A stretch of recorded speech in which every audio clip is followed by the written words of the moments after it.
Hey everyone, welcome back. So in this video, we're going to talk about the Golden Surveys review, whether it's legit or just another scam. But before we begin, quick disclaimer, everything in this video is based on publicly available research, user reviews, and personal opinion. Also, a lot of you guys are asking me how I do this research so fast. I actually put together a complete guide that shows you my exact process. Links in the description.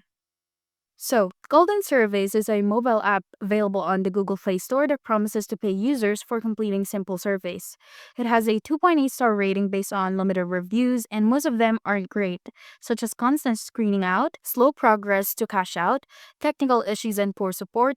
And according to some Reddit users, this kind of burnout is common with survey apps, and while it's not necessarily a scam, it often isn't worth your time either. For the final verdict, Golden Surveys appears to be legit in concept but deeply flawed in execution.